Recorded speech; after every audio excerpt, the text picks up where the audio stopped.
విజయనగర రాజసభలో ఒకరోజు విందు ఏర్పాటైంది. ఆ రోజు వంటలన్నింటిలో రాజుకు ప్రత్యేకంగా ఇష్టమైనది వంకాయ కూర. అయితే కోటలోని ఒక మంత్రి వంకాయకు విలువ ఏముంది, ఏ కూరైనా అదే రుచి అని అహంకారంగా అన్నాడు. రాజు నవ్వుతూ తెనాలి రామకృష్ణుడిని చూశాడు.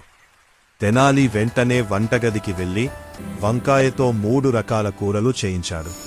ఒకటి మసాలాతో, ఒకటి పులుసుతో, మరొకటి తీపి రుచితో.